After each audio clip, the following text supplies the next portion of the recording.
tardes. Mi nombre es Juan Miguel Gómez Díaz. Soy representante del segundo semestre de Administración de Empresas. Nuestro CIPA le correspondió la Ley de Financiamiento Económico, Ley 2010 del 2019. En este presente trabajo se hará una descripción de los aspectos significativos de la Ley 2010 del 2019 expedida por el actual presidente de la República, Iván Duque Márquez, firmada el día 27 de diciembre del 2019, donde se establecieron las disposiciones concernientes para el pronunciamiento del crecimiento económico, el empleo, la inversión, el fortalecimiento de las finanzas públicas, la progresividad, la equidad y la eficiencia del sistema tributario en Colombia. Nuestro trabajo tiene dos objetivos, unos objetivos generales y unos objetivos específicos. Nosotros como objetivos generales desempeñamos determinar el impacto que tuvo la Ley 2010 2019, que se llama Reforma Tributaria o Nueva Ley de Crecimiento Económico. Ese impacto que tuvo en las personas naturales, en los asalariados, en las empresas, en las entidades sin ánimo de lucro, en el sector económico, en los estados financieros y en los más o menos favorecidos en Colombia. Como objetivo específico, describir los aspectos relevantes de la Ley 2010 del 2019. Y otro objetivo específico tenemos el análisis y las ventajas y desventajas que trajo la Ley 2010 del 2019 en el sector económico del país. Como planteamiento del problema, sabemos que todo país debe tener un presupuesto necesario para llevar a cabo los planes y el desarrollo del país. Para eso se requiere de normas y de leyes que permitan, a través de impuestos y otros gravamen financieros, recaudar ese nivel económico que necesita el país, ese factor económico que necesita el país para poder llevar a cabo esos proyectos que tiene. En la actualidad, el presidente Iván Duque había firmado la Ley de Financiamiento, que comenzó a regir a partir del 1 de enero de 2019, como la Ley 1943. Esta ley modificó la reforma tributaria en Colombia, que ya estaba existente en ese tiempo. Según el ministro de Hacienda, el ministro Carrasquilla, había que recaudar 7,5 billones de pesos con el fin de cubrir el déficit fiscal que tenía el país en ese momento, que era de 14 billones de pesos en el presupuesto de Colombia para el 2019. Como estrategia se creó esta nueva ley para también apaciguar un poco las tributaciones de las micro, pequeñas y medianas empresas en el país. Sin embargo, la ley de financiamiento fue renombrada como Ley de Crecimiento Económico. O sea, cuando ya habían firmado esta ley en enero, volvieron a modificar esa ley, la 1943, con esta nueva ley, la 2010 del 2019. Esta ley buscó modificar esa ley que la llamaron la Ley de Crecimiento Económico, permitiéndole al Congreso corregir y mejorar ciertos aspectos que ayudaban al financiamiento del Estado y a la vez reducir el gasto tributario que tenía el país en ese momento. La nueva ley también recoge entonces las disposiciones contenidas en la ley existente, que era la 1943 de 2018, que era la Ley de Financiamiento. Esa ley tenía tales artículos como la creación del régimen simple tributario, la disminución progresiva de las tarifas del impuesto de renta en las sociedades, los descuentos tributarios por el IVA pagados por las adquisiciones de bienes y servicios capitales, industria y comercio, el recaudo de la renta presuntiva, el régimen de obra por impuestos y muchos aspectos más que tenía concreto esta nueva ley. Por otro lado, se aportaron medidas de prevención para combatir también la evasión de impuestos.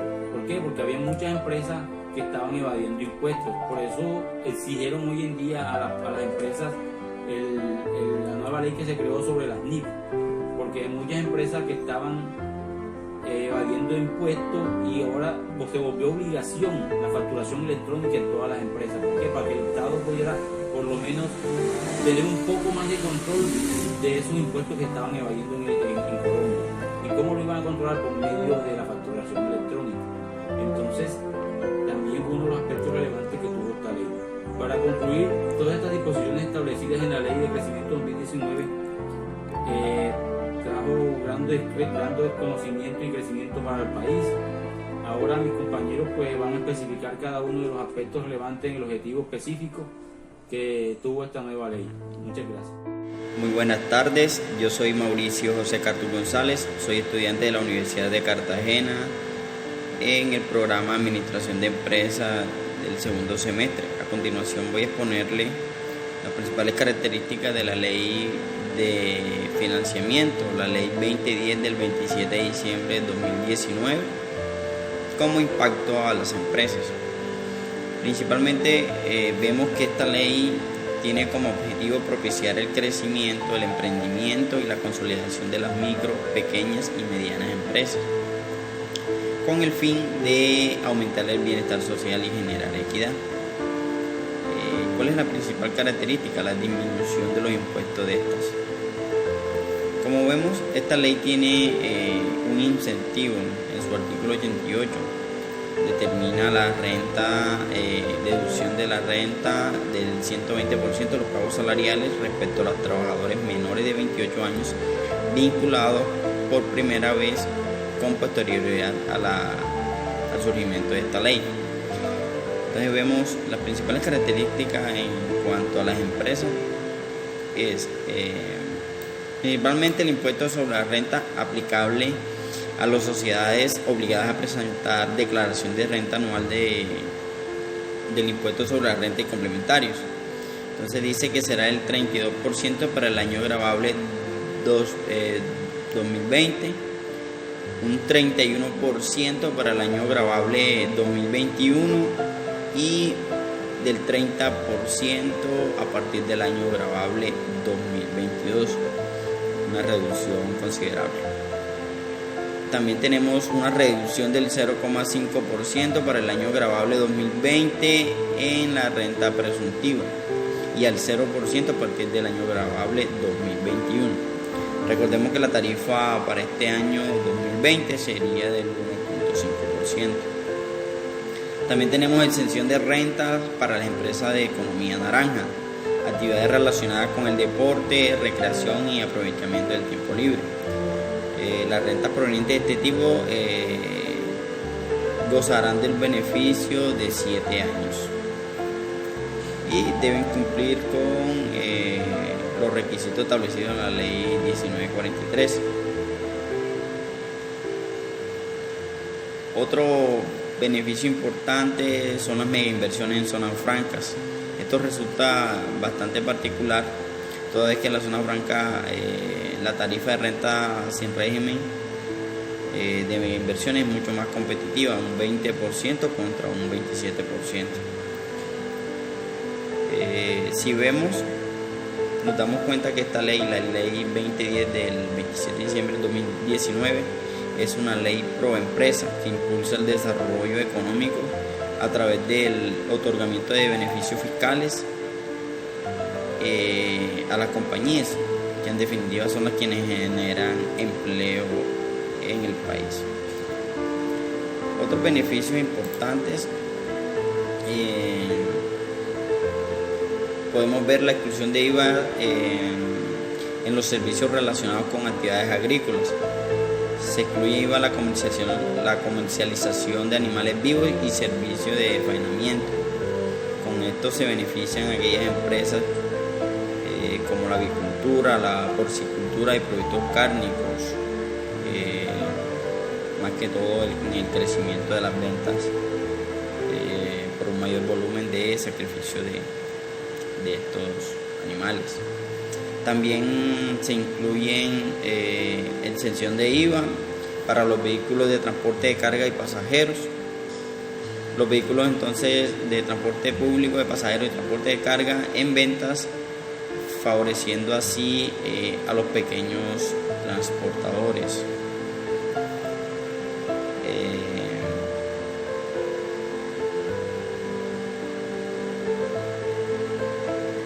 También tenemos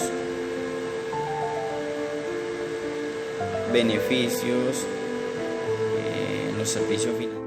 Buenas tardes, mi nombre es Juliana Sofía Carmona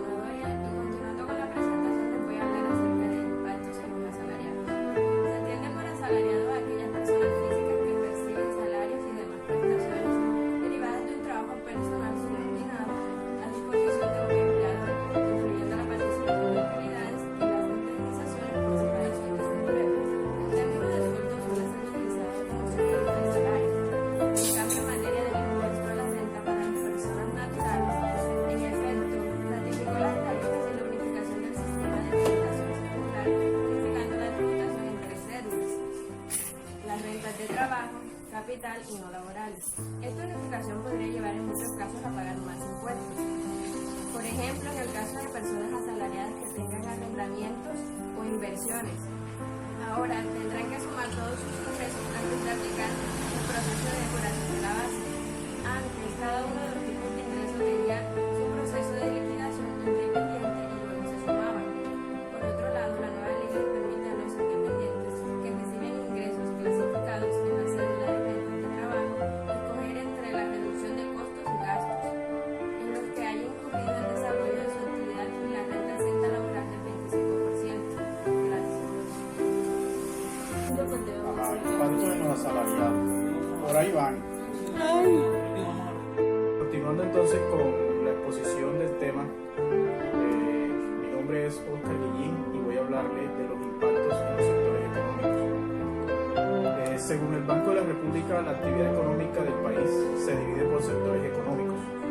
Cada uno de ellos hace parte de una actividad económica cuyos elementos o productos tienen características en común y se diferencian de otras agrupaciones. Su división se realiza de acuerdo a los procesos de producción, es decir, de acuerdo al servicio que realicen o al producto que comercialicen. Esta división económica clásica se estructura así. Primero, el sector primario, que se refiere a la producción básica y a todo lo que tiene que ver con las actividades del agro. El sector secundario, que se refiere a las producciones de bienes y todo lo que produce la industria, construcción, manufactura y el sector terciario se refiere al ofrecimiento de servicios que brinda el comercio, bancos y educación. Todo este impacto radica en estos tres sectores. Entonces, de estos sectores se derivan las actividades económicas independientes y especializadas mostradas a continuación. De esta manera queremos desglosarlo por cada sector. Empezamos con el sector agropecuario. Este sector ha tenido un crecimiento que se completa de las condiciones climáticas del país y que permite el sustento de la actividad. El gobierno nacional dirige una gran parte de sus gastos a la inversión de este sector. En cuanto a este sector, la Ley 2010 de 2019 establece que no son considerados como ingresos de fuente nacional los créditos para operaciones de comercio exterior e importación de servicios realizados por Bancoldex, Finagro, Findeter y los intereses de estos mismos créditos. Esto abre un interesante espectro para estas entidades. Por ejemplo, un importante incentivo para el sector agroindustrial. Por otro lado, se le da paso a la posibilidad de deducir tributos. Téngase en cuenta estos tributos como son las tasas, los impuestos y las contribuciones. Así es un 100% de deductible los impuestos. Llámese impuesto, el impuesto predial, el impuesto de automotores, el impuesto de registros, entre otros. Las tasas también, las que son pagadas a determinados servicios de Estado, como los derechos de inscripción ante las cámaras de comercio, tasas ante el ICA, ante la ANDA o en la zona gris, ante las notarías. Y las contribuciones, llámense para fiscales referentes, la vigilancia que hacen las superintendencias. En sí, hay varios ejemplos respecto a esto. Cuando esto tenga relación de causalidad con la actividad económica, vamos a poder adicionar a esto las cuotas de afiliación pagadas por los gremios, también serán deducibles de impuestos sobre la renta. Esto tiene que ver con la Ley 2010 de 2019, la Ley de Crecimiento Económico. Detrás de esto existe un importante incentivo tributario para el desarrollo del campo colombiano, en donde las rentas que provienen de inversiones que incrementen la productividad en el agro se entenderán exentas por un término de 10 años, cumpliendo los siguientes requisitos. El domicilio principal y sede de administración y operación debe ser en Colombia, no por fuera en otro país, solamente en Colombia. Principalmente donde se incremente la productividad. Deben tener objeto social exclusivo a grandes rasgos. El la producción agrícola, la de café, la de flores, banano, plátano, caña de azúcar, cereales, hortalizas y legumbres, producción de frutas, de nueces, producción pecuaria, entre otras. La sociedad debe estar constituida e iniciar actividades antes del 31 de diciembre de 2021.